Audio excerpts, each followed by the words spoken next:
Everyone, आज हम लोग बात कर रहे हैं बोर्ड एग्जाम अर्थात बिहार बोर्ड जो आपका 2025 में कितने तारीख से है जी?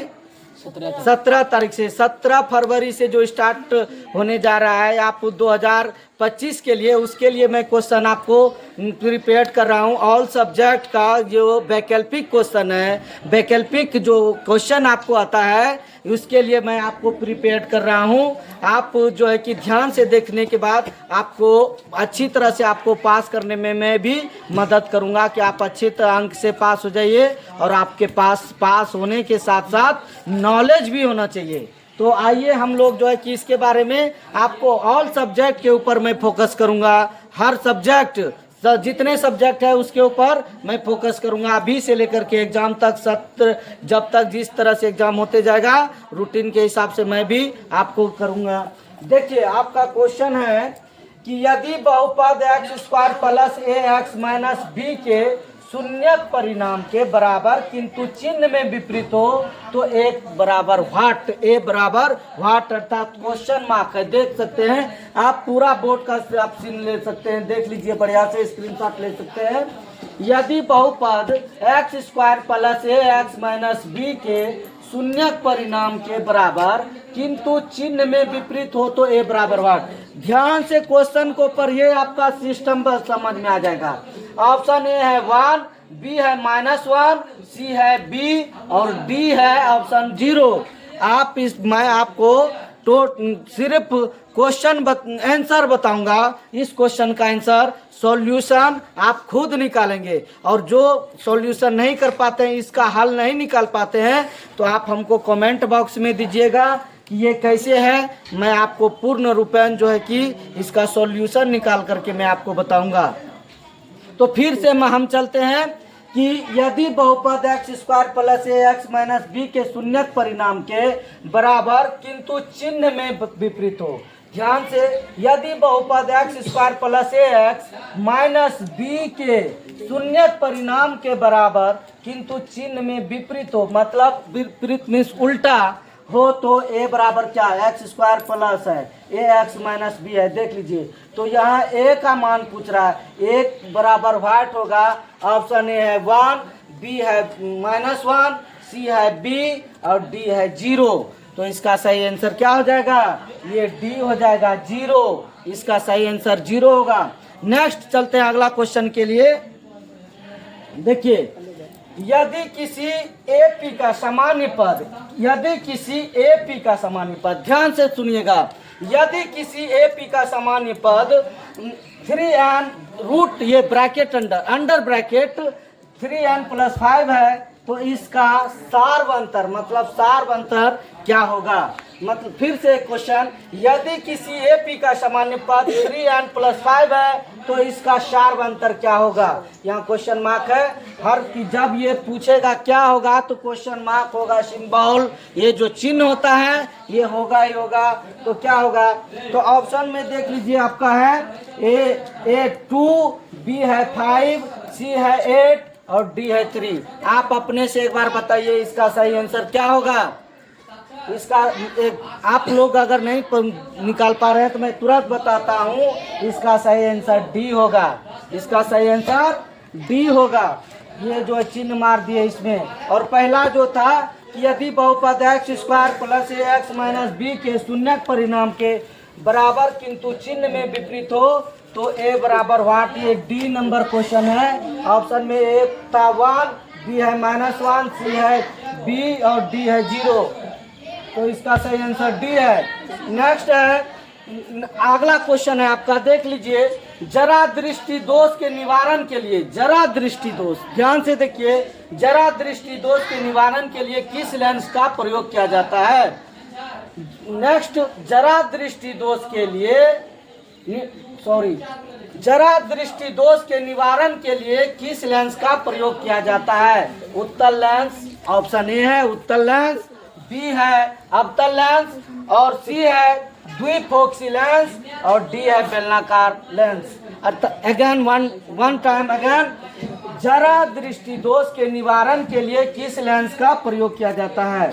ऑप्शन है ए उत्तल लेंस, बी है एप्टल लेंस, सी है द्विफोक्सी लेंस और डी है बेलनाकार लेंस। तो इसका सही आंसर सी द्विफोक्सी लेंस। सुनिए, लिखना सब छोड़ दीजिए, ध्यान से बोर्ड को देखिए, हमको देखिए, जहाँ दिक्कत है वहाँ बोलिए आप। नेक्स्ट 4 नंबर क्वेश्चन है, लिच्छवी गणतंत्र भारत के किस राज्य में स्थित है? लिच्छवी गणतंत्र जो होता है, लिच्छवी गणतंत्र भारत के किस राज्य में? एक लिच्छवी एक्सप्रेस भी चलती है जो कि पहले सीतामढ़ी से दिल्ली के लिए चलती थी, सीतामढ़ी टू दिल्ली। और इसलिए लिच्छवी गणतंत्र भारत के किस राज्य में स्थित है? ऑप्शन है ए बिहार, बी है राजस्थान, सी है महाराष्ट्र और डी है त्रिपुरा। 4 नंबर क्वेश्चन है आपका, लिच्छवी गणतंत्र भारत के किस राज्य में स्थित है? ए है बिहार, बी है राजस्थान, सी है महाराष्ट्र, डी है त्रिपुरा। तो इसका सही आंसर आप जरा 2 मिनट सोच करके बताइए इसका क्या होगा। इसका आप लोग बताइए इसका सही आंसर क्या होगा। एक बार मैं हट जाता हूँ बोर्ड से, आपको पूरा देख सकते हैं आप। बताइए जी, आप लोगों में से बताइए इसका सही आंसर क्या होगा। बोलिए, ऑल ऑफ यू बोलिए, क्या हो जाएगा? और कोई कुछ बोलेंगे? हाँ, चारों है, कोई ना चारों नहीं, चारों का चारों आप लोग बोलिए, कोई ना कोई तो है। हाँ, तीनों का रॉन्ग आंसर है, ये बिहार है। इसका सही आंसर है बिहार। लिच्छवी गणतंत्र भारत के किस राज्य में स्थित है? तो इसका सही आंसर क्या हो जाएगा? बिहार। इसका सही आंसर क्या हो जाएगा? बिहार। इसका सही आंसर मारिए इस पे, ठीक। लिच्छवी गणतंत्र भारत के किस राज्य में स्थित है? तो ऑप्शन ए है बिहार, बी है राजस्थान, सी है महाराष्ट्र, डी है त्रिपुरा। अगर इस तरह का क्वेश्चन आता है तो इसका सही आंसर या तो बिहार ऑप्शन में देकर के ये आंसर पूरा चेंज भी हो सकता है या किसी भी तरह से, लेकिन ऑप्शन जो सही रहेगा, ऑप्शन आप जो सही आंसर है उस पर आप अडिग रहिए। आपका कोई आप अच्छी तरह से आप टिक मार सकते हैं। नेक्स्ट है क्वेश्चन 5 नंबर, निम्नलिखित में से कौन सा शब्द भाववाचक संज्ञा है? आप देख लीजिए बढ़िया से, ध्यान से आप बोर्ड को। निम्नलिखित में से कौन सा शब्द भाववाचक संज्ञा है? ऑप्शन ए है गाय, बी है होली, सी है हिमालय, डी है मित्रता। तो इन सभी में जो है कि भाववाचक संज्ञा किसे कहते हैं? जिससे कि भाव उत्पन्न होता है। जैसे कि इसमें आप बताइए, आप इसका सही आंसर बताइए जी, आप बताइए क्या होगा, क्या है सही आंसर? है जी, सही है। इसका सही आंसर मित्रता होगा, है ना जी? सही, इस पर टिक मारिए आप लोग डी पर, ये सही आंसर है डी का। ये नेक्स्ट क्वेश्चन है आपका, देखिए 6 नंबर क्वेश्चन है, पाचन तंत्र, जो कि ये पाचन तंत्र, डाइजेस्टिव सिस्टम जो होते हैं, पाचन तंत्र, डाइजेस्टिव सिस्टम, आपको हम बता दें, डाइजेस्टिव सिस्टम जो होते हैं वो मुख से ही शुरू होता है। मुंह, जो आप खाना खाते हैं, खाते समय जो आप मोर्सल अर्थात मोर्सल बोले तो कोर जो उठा कर मुंह में डालते हैं और जीभ उसको उलटते पलटते रहता है, जीभ उसको उलटते पलटते रहता है और दांत उसको पीसने का काम करता है। इसी क्रम में, पीसने और उल्टाने पुलटाने के क्रम में, हमारे मुंह में जो एक ग्लैंड होते हैं, ग्रंथि होते हैं, उससे जो है कि एक सेलिबा नामक तरल पदार्थ निकलता है। सेलिबा जो कि भोजन को लसीला बना देता है, एकदम लसफस, नहीं तो चबा के भोजन एकदम चबा करके और उसको निकाल के छूना देखना कैसा चिकनापन लगता है। और उसके बाद जो है कि वो सेलिबा होता है जिसको लार या थूक बोलते हैं, वो भोजन में अच्छी तरह से मिल जाता है। और उसके बाद आप बढ़िया से अगर भोजन चबाते हैं तो आपके मुंह में जो है कि थोड़ा मीठापन भोजन से निकलेगा और वो जो है कि कार्बोहाइड्रेट नामक जो एंजाइम है हमारे मुख से ही उत्पन्न होता है और भोजन में पचे हुए कार्बोहाइड्रेट का पाचन मुख में ही संपन्न हो जाता है। और जो है कि पाचन मुख से ही पचना शुरू, जब आप खाते रहते हैं तब से पचते रहता है, तो पाचन मुख से ही। ये क्वेश्चन आप ध्यान से रखिएगा कि पाचन जो है कहाँ से शुरू होता है, तो मुख से ही हो जाता है। जब आप खाते रहते हैं, चबाते रहते हैं, वहीं से पाचन शुरू होता है। पाचन तंत्र, क्वेश्चन नंबर है आपका 6 नंबर, पाचन तंत्र का कौन सा अंग कार्बोहाइड्रेट, प्रोटीन एवं वसा का पूर्ण पाचन करता है? फिर से क्वेश्चन एक बार, पाचन तंत्र का कौन सा अंग, पाचन तंत्र जितना पाचन है एलिमेंट्री किनार मुख से लेकर के आपका गुदा तक जो है एनस, माउथ से लेकर के एनस तक से जब तक आपके शरीर से बाहर नहीं निकल जाता है भोजन तो उसका पाचन होते रहता है। जैसे पाचन तंत्र का कौन सा, कार्बोहाइड्रेट का पाचन, प्रोटीन का पाचन, कार्बोहाइड्रेट का पाचन तो मुख में हो जाता है, प्रोटीन एवं वसा का पूर्ण पाचन, इन तीनों का पाचन कहाँ पूर्ण रूपेण जो है कि उसका पाचन कंप्लीट हो जाता है, कंप्लीट पाचन हो जाता है। ऑप्शन ए है आमाशय, जिसको स्टोमैक बोलते हैं। स्टोमैक मुंह से जो आप खाना खाते हैं, मुंह में जो लार मिला वो भोजन पूरा लसीला हो जाता है, लसफस आप निकाल के देखना कैसा चबा के पूर्ण रूपेण जब निकलने लगते हैं उसको कितना लसफस। और हमारा जो ये एसोफेगस है, ये जो ग्रास नली जिसको बोलते हैं, एसोफेगस बोलते हैं, ये इसकी भी जो अंदर की दीवारें होते हैं वो काफ़ी चिकने होते हैं। जैसे ही आप भोजन को आप ये निगलते हैं तो भोजन चिकना है और एसोफेगस की जो दीवारें हैं वो दीवार भी चिकने होते हैं, जिसके कारण कि वो फिसल के सीधा स्टोमैक में पहुंच जाता है। तो आमाशय का इंग्लिश स्टोमैक हो गया। स्टोमैक में होता है, ऑप्शन ए है, बी है यकृत, जिसको लीवर बोलते हैं। ये या यकृत में कार्बोहाइड्रेट, प्रोटीन एवं वसा का पाचन होता है। सी है छोटी आंत, स्मॉल इंटेस्टाइन, छोटी आंत है। और डी है बड़ी आंत। ये क्या होगा, छोटी आंत। बड़ी आंत का इंग्लिश क्या होगा, लार्ज इंटेस्टाइन, लार्ज इंटेस्टाइन। अर्थात ये हो गया स्टोमैक, आमाशय, बी हो गया यकृत, लीवर, सी हो गया छोटी आंत स्मॉल इंटेस्टाइन, और डी हो गया बड़ी आंत लार्ज इंटेस्टाइन। तो इसका सही आंसर क्या होगा, छोटी आंत स्मॉल इंटेस्टाइन। इस पर मारिए, ठीक सही बोल रहे आप लोग। आप छोटी आंत सही आंसर है इसका। नेक्स्ट क्वेश्चन है आपका, ये मुंह के पीएच का मान कितने से कम हो जाने पर दांतों का क्षरण प्रारंभ हो जाता है? वन टाइम अगेन, ये देखिए मुंह के पीएच का मान, मुंह के पीएच का मान कितने से कम हो जाने पर दांतों का क्षरण प्रारंभ हो जाता है? कहने का अर्थ है मुंह के पीएच का मान कितने से कम हो जाने पर दांतों का क्षरण प्रारंभ हो जाता है। ऑप्शन मैंने यहाँ लिख दिया है, ऑप्शन ये फुल स्टॉप, ये क्वेश्चन मार्क के बाद ये मैंने यहाँ पर लकीर दे दिया है, इसके आगे आपका क्वेश्चन है। ऑप्शन ए है 7 और बी है 6 और सी है 5.5 और डी है 8। तो इसका आंसर क्या होगा, आप लोग बताइए क्या होगा? 5.5। हाँ ठीक है, आपका सही आंसर सही है। इसका सही आंसर 5.5, इसका सही आंसर क्या हो जाएगा 5.5। स्टॉप। देखिए अगला क्वेश्चन है आपका 8 नंबर क्वेश्चन, ये मैथ से है, मैथ। थोड़ा उधर बोलिए शांत रहने के लिए जी। व्यंजक 1 माइनस कॉस पर पावर 4 थीटा का मान क्या होगा? ये देखिए व्यंजक 1 माइनस कॉस पर पावर 4 थीटा, ये ब्रैकेट के अंदर है, आप देख लीजिए बढ़िया से।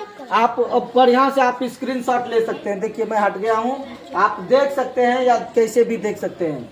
ये देखिए व्यंजक 1 माइनस कॉस पर पावर 4 थीटा का मान क्या होगा? ऑप्शन ये है कॉस स्क्वायर थीटा इंटू पढ़ते हैं जी, इसको क्या पढ़ते हैं? Into. Very good. Cos square theta into 1 minus cos square theta. अगला ऑप्शन है बी का sine square theta into 1 plus cos square theta. C है sine square theta into 1 minus cos square theta. और डी है sine square theta into 1 plus sine square theta. फिर से question एक बार मैं दोहरा रहा हूँ, आप इसका सॉल्यूशन आप खुद करके बताइए क्या होगा। अब फिर से मैं क्वेश्चन पढ़ रहा हूँ, व्यंजक 1 माइनस कॉस पर पावर 4 थीटा का मान क्या होगा? Cos square theta into 1 minus cos square theta. B है sine square theta into 1 plus cos square theta. C है sine square theta into 1 minus cos square theta. D है sine square theta into 1 plus sine square theta. तो इसका सही answer क्या हो जाएगा? ये बी। इसका सही आंसर बी है sine square theta into 1 plus cos square theta. You are understand? Next देखिए, अब दूसरा नेक्स्ट क्वेश्चन है, निम्नलिखित में से कौन सी नदी अपवाह तंत्र में सम्मिलित नहीं है? अपवाह तंत्र, जो अपवाह तंत्र है, निम्नलिखित में से कौन सी नदी अपवाह तंत्र में सम्मिलित नहीं है? तो ऑप्शन ए है गंगा, बी है ब्रह्मपुत्र, सी है सिंधु और डी है महानदी। देखिए, निम्नलिखित में से कौन सी नदी अपवाह तंत्र में सम्मिलित नहीं है? ऑप्शन ए है गंगा, बी है ब्रह्मपुत्र, सी है सिंधु, डी है महानदी। तो इसका सही आंसर क्या हो जाएगा? डी, महानदी। और नेक्स्ट क्वेश्चन है आपका, रामायण के अनुसार, फिर से वंस टाइम अगेन, रामायण के अनुसार सीता स्वयंवर को जीतने के लिए, रामायण के अनुसार सीता स्वयंवर को जीतने के लिए राम ने क्या किया था? अर्थात रामायण में ही सीता का है, महाभारत में तो नहीं है। तो रामायण के अनुसार सीता स्वयंवर को जीतने के लिए राम ने क्या किया था? स्वयंवर का अर्थ होता है कि खुद अपना वर ढूंढना, जो स्वयंवर रचा जाता था पहले जमाने में, तो वो स्वयंवर के लिए अनुसार राम ने क्या किया था? ऑप्शन ए है आपका, सीता का हरण किया था, कि सीता को लेके भाग गया था कि जो चलो भाग के शादी कर लेते हैं। ये क्या था? सीता को लेके भागा था शादी करने के लिए जी। लेकिन आज के डेट में तो वही जैसा है, स्क्रीन टच हुआ कि बस चल देते हैं दिल्ली, पंजाब, लुधियाना, है ना जी। इस तरह से सीता का हरण किया था। बी, शिव धनुष तोड़ा था। शिव, आपका ऑप्शन है, ऑप्शन ए है सीता का हरण किया था, बी शिव धनुष तोड़ा था, और सी है खरदूषण का वध किया था, और डी है मछली की आंख को भेदा था। मछली की आंख को भेदा था। और फिर से क्वेश्चन, रामायण के अनुसार सीता स्वयंवर को जीतने के लिए राम ने क्या किया था? सीता का हरण किया था, शिव धनुष तोड़ा था, खरदूषण का वध किया था, मछली के आंख को भेदा था। ये क्या क्या था? ये स्वयंवर जो होते थे पहले के ज़माने में, स्वयंवर में ही सारा काम, शादी विवाह होती थी, ढोल पिटवाई होता था, क्वेश्चन आंसर होते थे, चाहे वो कालिदास हो या ये श्री रामचंद्र का शादी विवाह हो। लेकिन अब तो जैसा बन गया है ज़माना कि जब जाती है पढ़ने के लिए और सुल्तानगंज, बेचारे को शहर भेजते हैं मम्मी पापा, एकदम रामे जी राम करके पैसा बाबूजी दिल्ली में या कहीं भी मजदूरी करके देते हैं। बेटी 3 कलर का नाखून पॉलिश लगा करके एकदम चमकाते रहती है, अब बस उधरे से चल देती है। कितना ये भयावह बात है कि माता पिता जीते जी मर जाते हैं, समाज में मुंह दिखाने के लिए नहीं रहते हैं। तो उस समय के लोग ये स्वयंवर रचाया करते थे। और ये महाभारत में भी है, सॉरी महाभारत कर रहा हूँ मैं, ये रामायण की बात कर रहा हूँ। तो उसने सीता के लिए, रामायण के अनुसार सीता स्वयंवर को जीतने के लिए राम ने क्या किया था? सीता का हरण किया था, शिव धनुष तोड़ा था, खरदूषण का वध किया था, मछली की आंख को भेदा था। तो ये ऑप्शन बी होगा, शिव धनुष तोड़ा था, तब जा करके राम जी की शादी हुई थी। आज का कहानी यहीं तक। जय हिंद।